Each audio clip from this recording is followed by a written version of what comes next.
Listen, every empire believes it invented the rules. Remember, every generation thinks its threats are brand new. Understand, when you point a weapon at someone's children, you don't get a debate, you get an answer. High Preceptor Serx of the 12-fold conclave floated before a ring of starlit glass, his 4 pupils dilating as a holo map bloomed across the chamber. Blue corridors traced 3 millennia of peace by supervision, tribute routes, vassal worlds, the neat geometry of power. Along one neglected edge, new red points pulsed like a fever, the system of a quiet yellow star, new colonies, too many, too fast. Humans, said archivist Thrall, voice like grinding sand. They multiply out of sequence, 49 settlements in 7 cycles, no petitions, no permits, no deference. Serx touched the glyph for protocol. On cue, an old theater began, a formal ultimatum drafted in antique legal dialects, the sort of document that had domesticated dozens of young species. You have trespassed. You will withdraw to your origin star within 30 rotations. You will await inspection. The message left the capital with escorts and ceremony. The conclave adjourned to wait for the ritual responses, a florid apology, a plea for audience, a tasteful offering of minerals or data. Empires, like aging actors, love a predictable script. 6 hours later, the chamber lights dimmed. A human reply arrived. 3 lines, received, declined, witness forthcoming, no titles, no seals, no petitions. A silence followed that felt like a dropped glass not yet shattering. The conclave's veteran warlord splayed his talons. Insult, he hissed. They will be taught the grammar of power. Caution, Serx answered, because something in the 3 lines bothered him. Surrenderers stall. Opportunists flatter. Fools bluster. But This was the voice of a species that had already counted the cost. He doubled patrols along the frontier and ordered the Red Meridian Fleet to ready status. Ritual would be kept, after Force reminded the ritual why it mattered.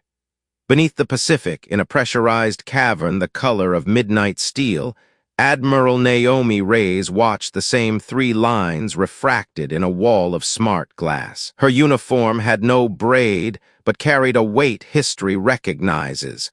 People who sign orders that turn into tombstones. She'd grown up on a coast that lost half a town to a storm and half of its hopes to a recession. She knew that abstractions, security, stability, live or die inside kitchen conversations, Reyes amplified to the room. They threatened evacuation by force, she said. They listed our colonies by name. There are school domes on 3 of those worlds. Commander Osai cleared his throat. Diplomatic track. We sent it, Reyes said. They sent an ultimatum in legal lace. We offered a corridor for talks. Then they demonstrated targeting scans. You don't scan a nursery if you mean to negotiate. Her hand hovered over a physical key set into the table's mineral, old tech by design. The engraved words were not poetry. They were policy, authorization, Aletheia. Truth, Osai asked softly. Truth, Reyes said. The kind that ends arguments. She keyed the order. Secure channels unfolded like origami, lattice hopping through relays no registry admitted existed. Far beyond Neptune's shadow, a hull without a name woke from dignity quiet. Crews rolled from bunks. Lights rose from red to white. A captain stood, buckled a plain harness, and became, once again, the person history calls when it has run out of patience. Captain Jonah Hale had a scar on his jaw from a boarding action and a half-finished letter to his sister's kid about summer back on the Atlantic. He touched the bulkhead with 2 fingers the way flyers pat wings. All hands, his voice carried shipwide, steady as a metronome. This is Ultima-class peacekeeper vessel, designation sealed. Mission authority, Aletheia. We are not here to burn worlds. We are here to make a rule visible. In navigation, Ensign Hart whispered, Sir, the conclave has 3,000 hulls at the border. Hale didn't smile exactly. They've never met a rule that didn't submit to force. We'll introduce them to one that doesn't. The ship slid forward 300 meters of dark composite, unadorned, almost shy. The radar picture made it look modest. That was the last modest thing about it. Message them, Hale said. Standard. Communications sent 20 honest words. We acknowledge your presence. We will not alter course. Stand clear while demonstration proceeds. Back on the Conclave flagship, Warlord Kelth seethed. One escort, he scoffed. They send a customs cutter to stare down a phalanx. Serx did not answer. He remembered something from a forgotten memoir of a forgotten general. Beware the adversary who refuses the theater of your fear. He raised alert status from yellow to red, an admission to himself, if to no one else, that he'd heard in the 3 lines an old human tone, the clarity people learn after funerals. As stars turned and distances collapsed into predictions, the frontier settled into a hush that only space can make. Anticipation without atmosphere, prayer without words. Somewhere between 2 ideas of law, a ship carried an answer. The Ultima ran silent except for the workmanlike music of a crew doing checklists. Dr. Lion Cade, science lead, peered into a nest of equations that looked like calligraphy written by lightning. Chief Maya Torres, engineering, laid a flat palm against the containment ring as though feeling a heartbeat. Commander Ruth Park checked the watch on her wrist, a cheap stainless steel heirloom, because when you're about to touch something impossible, it helps to hold something ordinary. You've all read the ethics brief, Hale said, stepping into the central holopit. We're not the first civilization to imagine a weapon that ends the argument by ending the enemy. We are, God help us, trying something harder. Torres folded her arms. Harder than not killing people. Harder than not killing anything, Hale said. What we're deploying isn't a bomb, it's a lock. He nodded at Cade. Cade expanded a diagram, nested fields, timing arcs, a haze of math. We call it the PAX engine, she said, but that's branding so the appropriations committees could sleep. Aletheia is the real name. It couples to the local vacuum and writes a constraint. Think of it as a treaty at the level of physics. Any device whose power pathways match enumerated coercive signatures. Planetary assault beams, null mass penetrators, forced migration drives will find its gradients collapsing. Energy still exists, it just refuses to do that work. Like a strike by the universe, Park murmured. Cade shrugged. More like a refusal to sign off on the payroll. The field doesn't care about flags or species, it cares about use classes. We derived the taxonomy from 3,000 years of the Conclave's own case law. Using their law against them, Torres said, American as apple pie. Hale let that hang a second. Deterrence 101, he said, and his voice turned into a quiet lesson you could hear in a high school civics class. In the old Cold War on Earth, both sides learned that some escalations only end in funerals for everyone. We built systems to make first strikes unprofitable and violations hard. That wasn't sainthood, it was survival. We're extending the logic, outlawing certain acts not with court summonses, but with nature saying no. Park lifted an eyebrow. And if nature doesn't get a vote? Then we miscalculated, Hale said simply. Then we own what follows. Rays appeared as a clean blue shimmer, secure link tight enough to cut. Final authorization is granted, she said. For the record, our colonies are not bargaining chips. The Conclave scanned nurseries. I want history to remember that sequence. Understood, Hale said. We'll demonstrate minimal sufficiency, show them the line without pushing them over it. Ray's gaze softened. Jonah, remember what my father told me when I took my first flag. Power is the part of force someone else believes. Character is the part you must believe yourself. Don't barter one for the other. The link cut. Cade exhaled. Consent architecture is primed, she reported. The PAX field requires an anchor, a public declaration. Law isn't law until someone reads it. Park nodded. We say the rule out loud. Exactly, Cade said. Language and physics aligning. It's not mystical, it's synchronization, but it feels like prayer. On the forward display, 3,000 conclave ships formed an immaculate wall. Their geometry whispered a thesis. Order is what the strong can enforce. Hale watched the pattern the way a carpenter watches grain, for the hidden warps. Bring us to 100 kilometers beyond their picket line, he said. Low observable profile, no weapons hot. I want every camera rolling. If this works, kids will watch this in civics for 100 years. Or in memorial halls, Torahs muttered. Hale heard and did not scold. Courage isn't the absence of fear, it's the decision that something else matters more.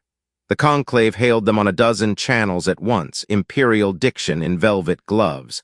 Identify, disarm, submit to inspection. The last syllable landed like a manacle. Hale answered in plain standard, the way you speak to neighbors and juries. We are here to show you a boundary. Clear your firing lanes and keep rescue craft ready. This will not harm biological life. Do not panic. Do not escalate. Arrogance, Warlord Kelth spat on the flagship bridge. Disable them and tow the wreck to tribunal. Serx lifted one hand. Observe, he said, not to spare humans but to spare truth. If there existed such a thing as a lawful demonstration by a defiant species, he wanted it recorded. Set transmitters, Hale said. Open the declaration channel. A mic extended. The words he read were short, seed-like, austere, part physics definition, part moral pledge. We declare a prescription on weapons that coerce civilian populations by planetary effect or mass displacement. We declare it binding on ourselves first. We publish the field constraints that make it real. We will not wield what we prohibit. We will enforce what we submit to. Cade pressed her palm to the anchor plate. The ship hummed deeper than sound, like a cathedral remembering the note it was built to hold. Field forming, she said. Aletheia is listening. Open a direct line, commanded Serx. The human captain appeared, dark-haired, worn around the eyes in the way of people who have watched nights refuse to end. He wore no medals. His backdrop was bare as an oath. I am High Preceptor Serx of the 12-fold Conclave, he said. You are in violation of our sovereign space. Power recognizes power. You have one ship. We have 3,000. Negotiate or be removed. The human didn't flinch. Captain Jonah Hale, acting under the Aletheia protocol. We will not surrender our families to your scheduling. Scheduling? Kelth hissed, insulted by the grammar. Conquest by appointment is still conquest, Hale said. You sent us a calendar for evacuation and the coordinates of our children. Serx's pupils tightened. You are outnumbered. Not outpurposed, Hale replied. We brought something you don't have, a rule that works even if you don't agree with it. Kelth leaned into the pickup. Illusions. Demonstrations, Hale corrected. Stand down offensive systems. We will make this clean. Serx weighed options with the patience of one who knows history keeps receipts. He would not yield the theatrics of command. He would not forfeit the look of reason. You have 2 minutes, he said. Then we will restrain you. Hale nodded to Cade. On my mark. The crew moved like a sentence finishing its verb. In the pit, Cade's hands hovered over controls that were less buttons than promises. Aletheia is anchored to the public declaration. She reminded herself as much as anyone. Consent first, constraint second.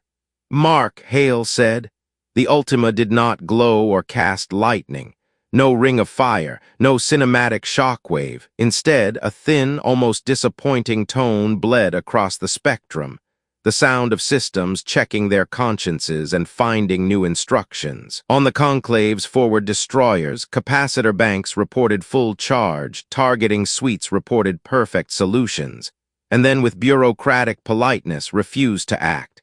Coercive signature detected, gradient denied. Torpedo racks ejected safeties and then locked themselves with a logic older than politics. Planetary effect arrays spun up and then cooled like a boxer opening his fist. Report, Serx said.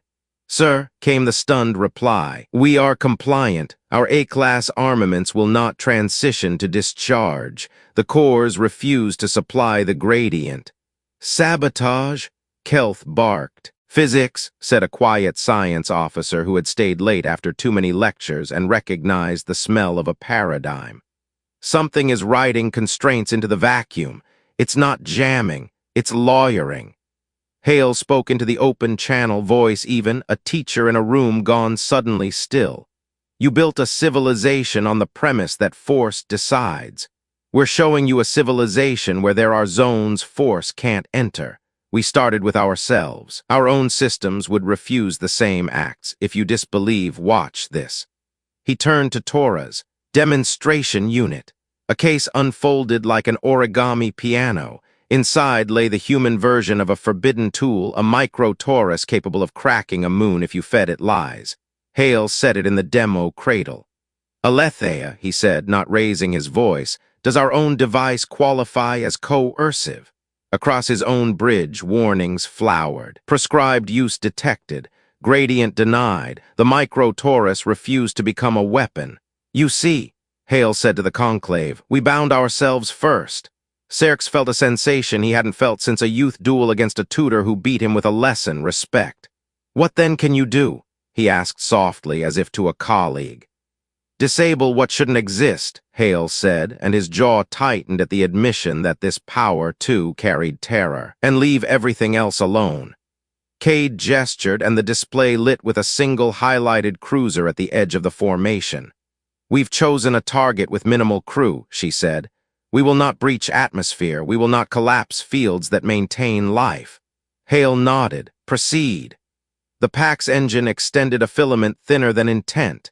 It didn't melt, crush, or burn. It recategorized. The cruiser's assault nodes blinked into irrelevance. Drives designed for coercive signatures remapped themselves as heaters, lights, sub-watt conveniences. The ship fell out of formation, not smoking but humbled, emergency beacons chirping like birds. Return their life support to nominal, Hale ordered. Patch their hospital systems. Their medbay is clean tech. Acknowledged, Torres said, fingers light. Done, Kelth snarled. Monsters. Guardians, Hale said. On our best days, on our worst, hypocrites. We're working very hard to stay on our best. 1,000 captains across the conclave fleet tried 1,000 tricks. The result was always the same. Any pathway that matched the forbidden taxonomy found itself unpowered. They could maneuver, scan, call home, pray. They could not threaten a city from orbit. Serx let out a long, private breath. Here at last was something new underneath the galaxy's old arguments, not a bigger fist, a different grammar. Orders rolled through the conclave like surf. Ram them. Board them. Shut it off. Old instincts roused. Old glories donned their faded cloaks. A vanguard of interceptors dove, intending to puncture and paralyze the human ship by brute body. The Ultima expanded a curtain, not a shield exactly, but a preference, curving local space so that collisions missed by improbable centimeters. Pilots found their vectors altered by a kindness they could not command. Maintain non-lethal profile, Hale said. Record everything. This is as much a class as a conflict. Park watched the interceptors streak past the bow, hands tense, jaw tight. They'll call it sorcery. They'll call it cheating, Cade said. Better than calling it massacre. Torres fed the ship a little more field. We're good on reserves, any higher and we start browning out our own coffee makers. Not the coffee, Hart whispered, earning the small laugh crews need to stay human. On the flagship, Kelth slapped the console with a beetled fist. Board them. He wanted hand-to-hand, the old truth of contest where claws and bones spoke unmediated. But even boarding pods failed at the last instant. Their cutters classed as coercive and politely unpowered, their bolts refusing to breach where a hospital ward lay behind. The Ultima answered each attempt with a mirror. You cannot do this to anyone, therefore you cannot do this to us. Hale opened the public channel again, voice steady. High Preceptor, we will now push the field to planetary interference thresholds for 60 seconds. This is the only time we will do this today. It is designed to be terrifying. It will not injure life. Prepare your people for darkness. Do not, Kelth began. Observe, Serx said, because even fear deserves witnesses. Cade sang to the engine in numbers. Aletheia widened.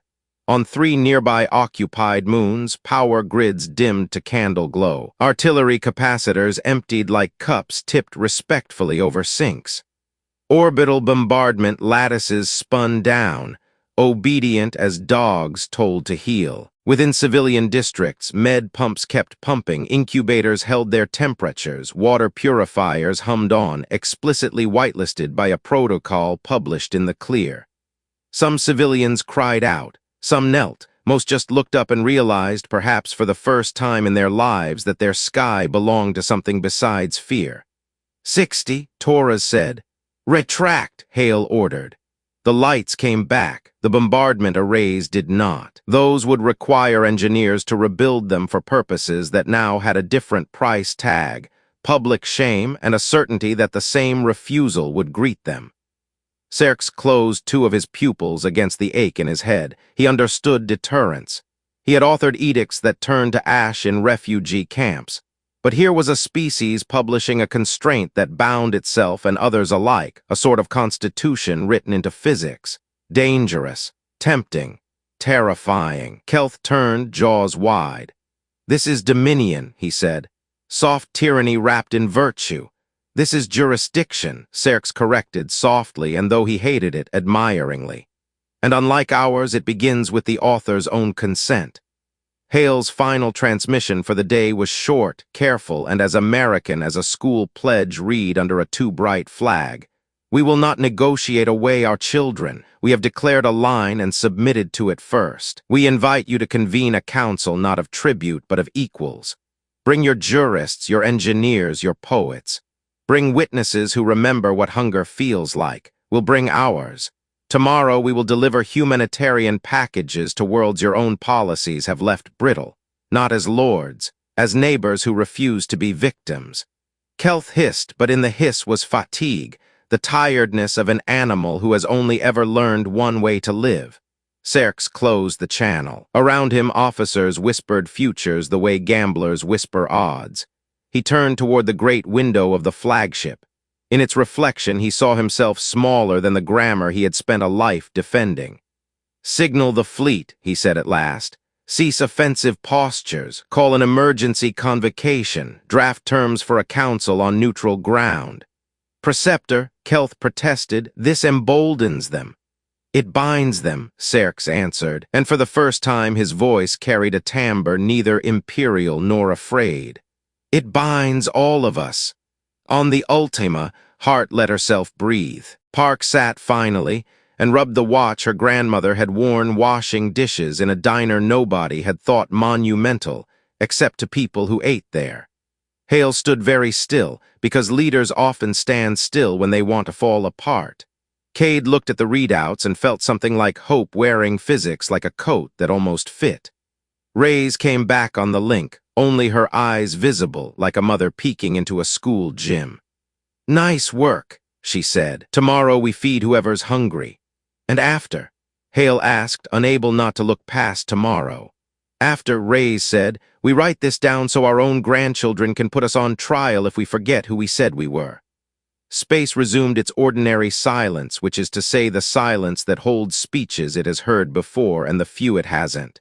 In that silence, 3 lines now glowed in a different light, no longer a taunt, not exactly a threat. More like a syllabus. Received, declined, witness begun. The morning after the demonstration, freighters lifted from a dozen human worlds under escort, bellies full of food, med foam, filters, textbooks, and seed vaults. The Ultima ran point, its hull as nondescript as a courthouse wall. Headlines back home called it Operation Neighbor, which sounded quaint until you did the math. 500,000 tons of supplies moving into regions the Conclave had kept obedient by scarcity. First convoy set, Park said. Routes published, cameras live. Hale nodded. History prefers receipts. Aletheia didn't hum, it held anything that matched the forbidden taxonomy. Planet crackers, displacement drives, orbital siege nets met a polite refusal. But law, even when written into physics, is never enough. Every statute births its shadow, people hunting for a way around it. They found one before noon. Sir, Hart said, eyes wide. Intercepted chatter on a secure conclave spur. A faction called the Wardens of Continuity is coordinating an embargo. No shots, just inspections, delays, safety audits. They'll starve refugee moons without firing a beam. Torres muttered a curse that would have made a priest sigh. Aletheia can't forbid paperwork. Law can constrain force, Cade said, but it can't make souls benevolent. That part is politics. On the edge of a gray-banded planet, a Warden cutter hailed the first human relief ship. You lack conclave humanitarian credentials. intoned the officer, voice smooth as ice. Stand by for quarantine. Estimated processing, 72 rotations. The captain of St. Brigid kept his voice level. Per published treaty law, emergency relief enjoys free passage. Treaty authority suspended, the cutter replied. For your safety. Hale patched through not as a savior, but as an attorney with the universe for co-counsel. High Preceptor Serx, he said over the open channel, your factions are weaponizing delay. Serx answered after a beat that felt like dignity wrestling habit. The Conclave recognizes transit in principle, but Kelth's block argues that your engine makes you an occupying power. Kelth cut in hot as if constitutional questions could be solved by volume. If humans can shut our guns, they rule us. We shut everyone's guns, Hale said, beginning with our own. But bread isn't a weapon. You turned it into one on paper. He didn't raise Aletheia, he raised a different instrument. We are convening the sanctuary corridor, he said, projecting a path that threaded through space like a river given coordinates. It's public, one-way, chaperoned, monitored by your press and ours, audited by third parties, Zeth Illumina, Free Guilders, anyone who wants the work. We will transit on schedule. Challenge us at any node and we will broadcast the challenge, not with rhetoric, with timestamps. Cameras, Park murmured. The other engine. They launched drones that did nothing but watch. Every checkpoint, every hold, every face. The wardens tried their gambit. Random inspection, they announced, raking scanners across cargo pallets with theatrical care. Trace botanical vectors present. Of course, said St. Brigid's captain, smiling in a way cameras love. Seeds are plants. The warden officer stalled. Also books, cultural contamination. Education is contagious, the captain said. Yes. When the cutter maneuvered to block, Aletheia whispered no, not because a hull slid across a lane, but because embedded in the cutter's mass were coils certified for orbital siege. Those coils, repurposed as inspection aids, carried coercive signatures. Their gradients collapsed and the ship drifted, embarrassed by a universe that had learned to tell when process wore the clothes of force. The convoy passed. Journalists filed pieces with titles like the customs officer and the loaf of bread. On a refugee moon, a child touched a carton of oranges and laughed the way children laugh around a miracle they can peel. Human sailors cried privately in cargo bays, which is where sailors do their crying. Kelth snarled in the conclave chamber. They humiliate us with mercy.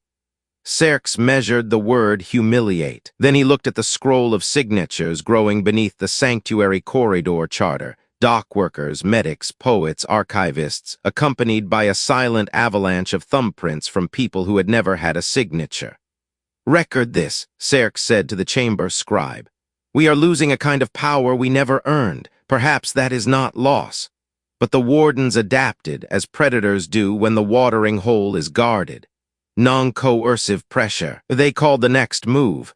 Buying the grain before it could be donated, diverting transports by manipulating insurance markets, seeding rumors of pestilence so colonies would refuse landings. None of it tripped Aletheia's physics. Law is a floor, Reyes said on a secure call. We need a roof. So they built one out of boring miracles, pooled insurance underwritten by a coalition of small worlds, a multilingual rumor lab where librarians, priests, and scientists killed lies kindly, a ledger in the open where every crate had a story and a witness. It wasn't glamorous, it was governance. The first month cost everyone sleep. The second month wrote a different kind of headline. Sanctuary Corridor delivers 3 million meals. Conclave auditor calls process annoyingly fair. And then came the message that turned policy into a test. Convoy Blackbird, distress. Object on collision vector. Gravitic tractor observed. Show me, Hale said. The feed resolved, a mining tug dragging a nickel-iron boulder toward a refugee world. The tractor wasn't a weapon by label, it was a tool with a trajectory. Cade's jaw set. This is the loophole war in one image. Aletheia? Park asked. The engine answered with unfeeling honesty. If the use class is mass displacement for civilian harm, deny. The tractor coughed, choked, went gentle. The boulder wandered, then steadied on a harmless drift like an anger disarmed by the absence of an audience. Kelth called it sorcery. Serx called it an answer. On the Ultima, Hale watched the boulder slide from catastrophe to geology and understood the next phase would not be physics but faith. Could species believe in a rule they hadn't written because it bound the ones who wrote it first? Keep the cameras on, he said. And the kitchens. Neutral ground looked like a city of questions built on a plateau of compromise, Concordia Station, ring-lit and stubbornly plain. Banners in 100 alphabets said welcome and meant we dare you. Delegations arrived in dress uniforms, work aprons, choir robes. Children from flood planets performed a song that translated to Don't Break Us Again.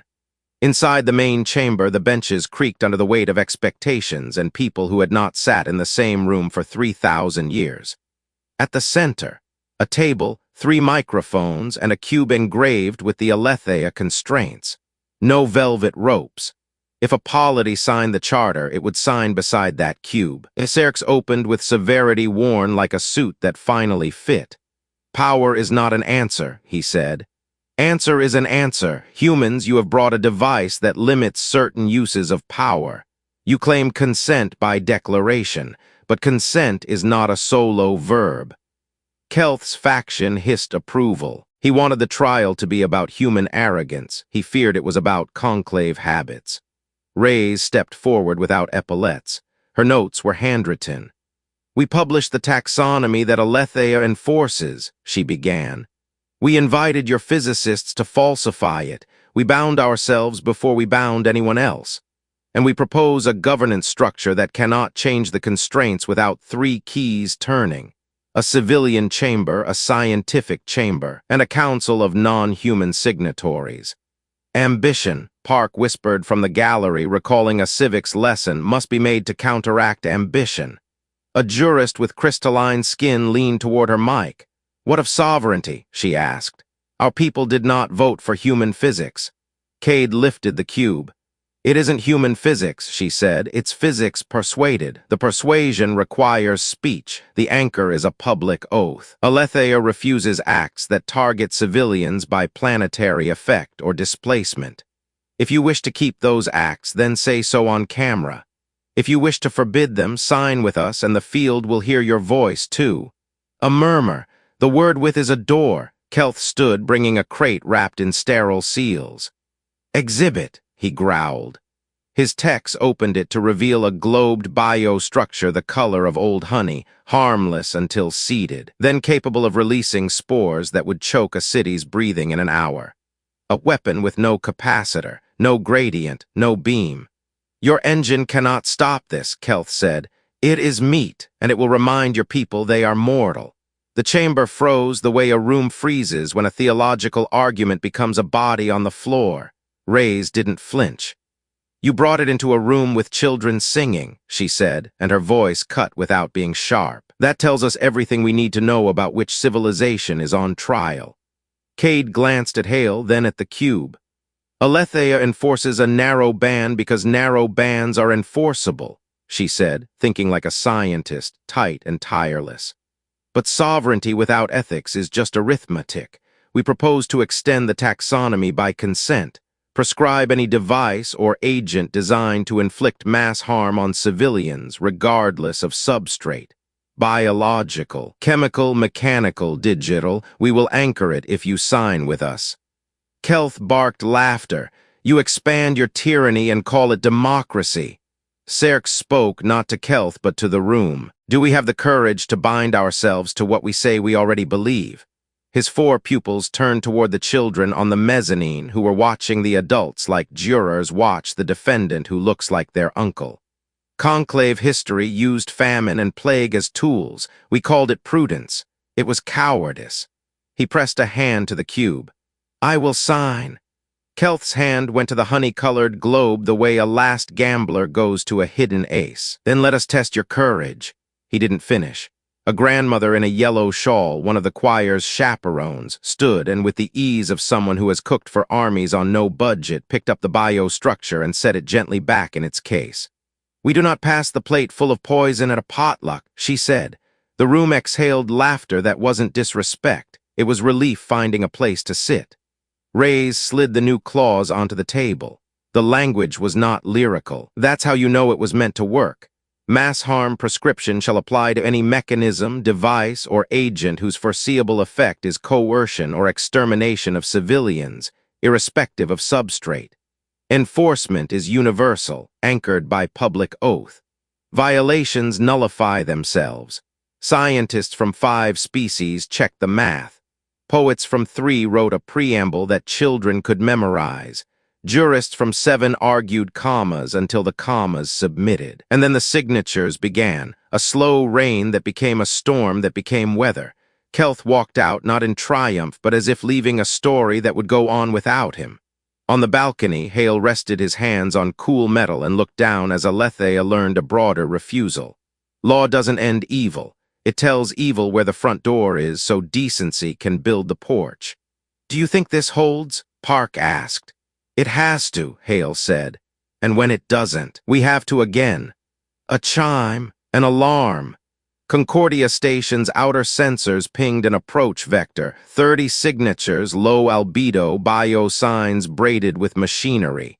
Kelth hadn't left the story. He'd turned the page. The incoming vessels looked like choral cathedrals piloted by organists, bio-cruisers, grown in vats and steered by nerve-sewn choirs. They carried no capacitors, no siege coils, no beams. Their weapons were pressure and plague, the old tyrannies baptized as tradition. "Aletheia will block any civilian-directed act," Cade said, fingers already sketching trajectories. "But they'll aim for military targets close to cities to force a collateral choice." Ray's orders were crisp. "Hold the corridor, protect evacuation lanes, keep the broadcast clean. We promised a trial, we will show the verdict." On the Ultima, Hale watched the bio-cruisers advance. "We will not fire first," he said. "We might not get to fire at all," Torres replied. "If they vent a kinetic slurry in low orbit, a field can't mop up biology fast enough." "Then we move the fight," Hale said. "Plot intercepts far from atmosphere. Tag any path that evokes mass harm. Aletheia will undercut their push when it counts." The first formation banked toward a transfer station that shared orbit with a refugee moon. Aletheia smelled intent in its math, the slope of vectors, the certainty of harm. Their push thinned like wind weakened by a word. The cruisers wobbled, surprised by a universe that had learned a new conscience. They tried something older, ramming. The Ultima inverted a bubble of preference, no better phrase for it, and collisions became near misses taught by an etiquette school you didn't ask to attend. "Boarding pods launching," Hart warned. "Organic hull barbed, purpose ambiguous." "Ambiguity is where villains picnic," Park muttered.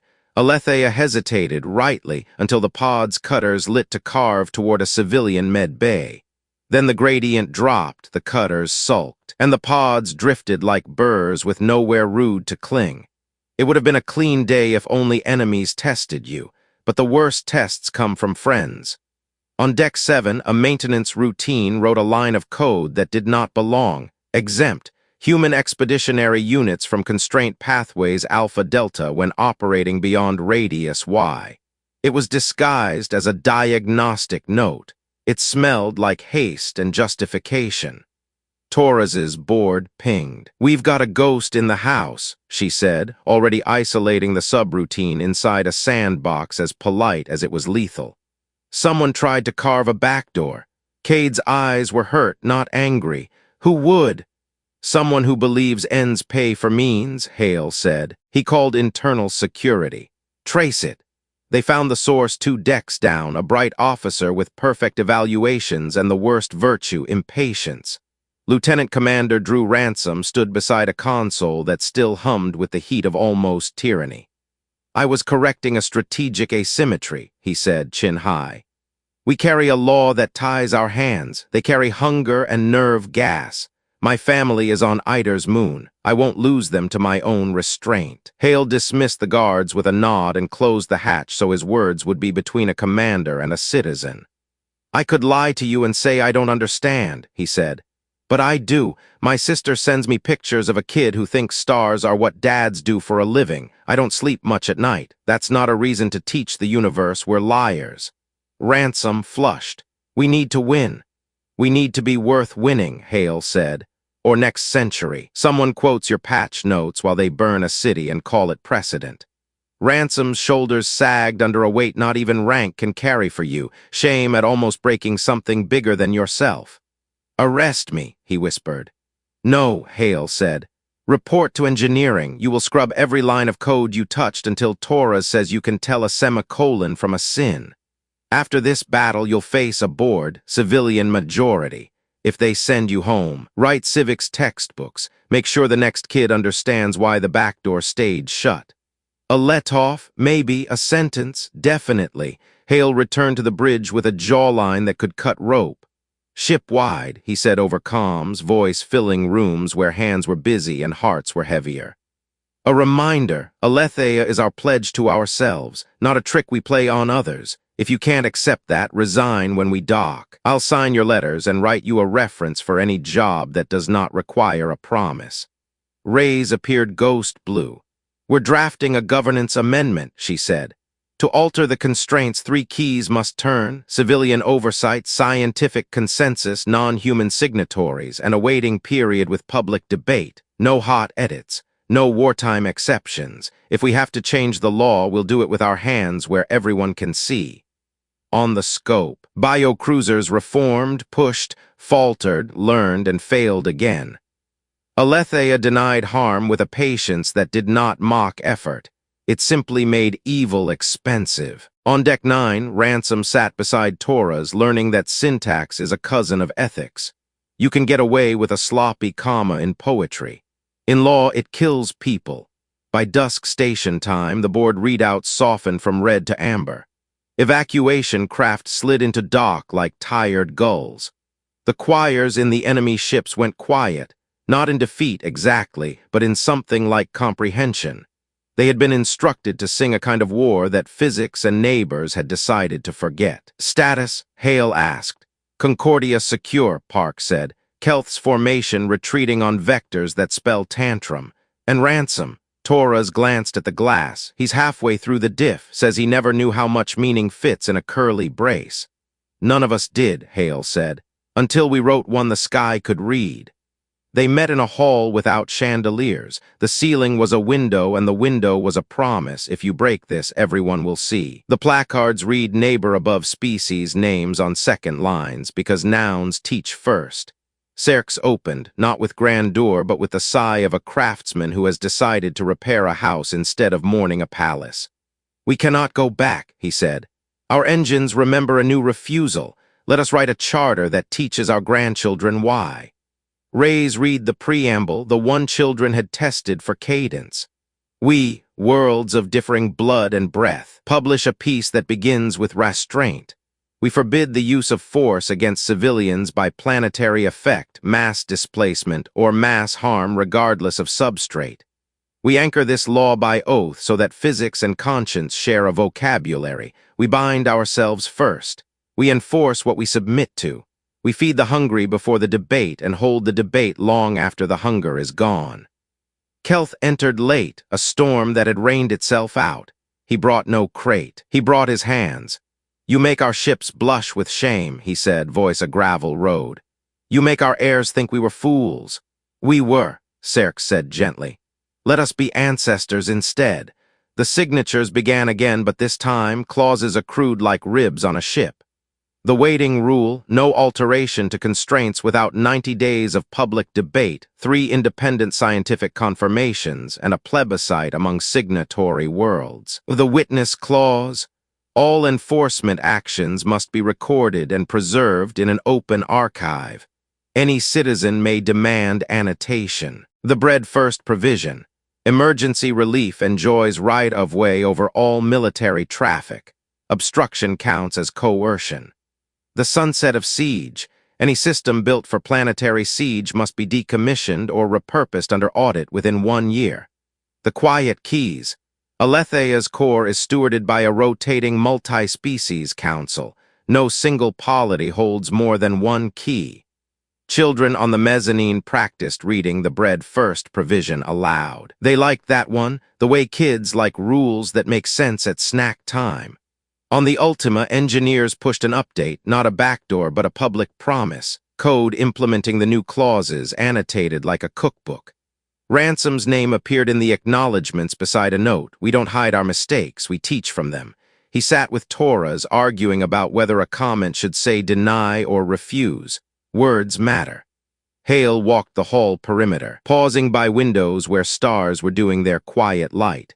Park caught up, held up her grandmother's watch. "We're on time," she said. "First time for government," Hale answered. Serx approached, Kelth a step behind like a history lesson that refuses to leave the school.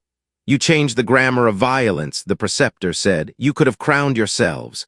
"We tried something harder," Hale said. "Republics are a practice, so are neighbors." Kelth's jaw worked. "My pilots ask what they are now if they are not feared." "Rescuers," Reyes said from Hale's left. "Explorers, couriers, people who arrive when old structures fail and build bridges no one thought to design." Kelth looked at his hands the way a craftsman looks at tools kept too long in one job. "When we first met you, we measured your worth in ships." He gestured at the children upstairs, whose feet were already practicing walking into a better century. "Now I count you in lunches." A bell chimed, not to end a war, but to begin a recess. Delegates wandered toward tables where bread and soup waited under steam. A choir started up without permission and without objection. The song had no translation for article or annex. It had a melody for "We Stayed."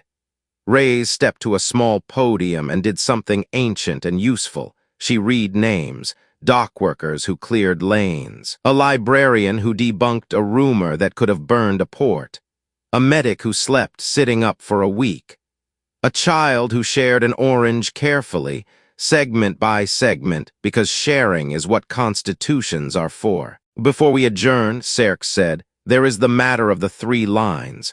The hall quieted as if a story had come back to collect its last sentence. "The first time," Serx said, "your message read, received, declined, witness forthcoming. Today, with your consent, we will enter a different 3 lines into the archive." Reyes nodded. Hale nodded. Kelth, after a heartbeat, nodded too. Serx spoke them, and someone carved them into the cube's second face with a tool that made a sound like rain on an old roof. Agreed. Signed. Kept. Out the window, freighters slid into the sanctuary corridor like commas into a sentence that had finally found its grammar. On a moonside market, a baker wrote prices that didn't assume panic. In a machine room, Torres tightened a bolt that no camera would ever celebrate because republics are built out of bolts. In a classroom, a teacher taught a lesson where physics and ethics shared a page, and a kid drew a ship with windows big enough to see neighbors through. Hale turned to Park. "Tomorrow," he said, "we'll be accused of hypocrisy by somebody with a microphone." "Probably," Park said, setting her grandmother's watch by the station clock. "We'll keep cooking." The sky did what skies do when people stop trying to own them. It held everyone up equally, and none of the children asked permission before they pointed.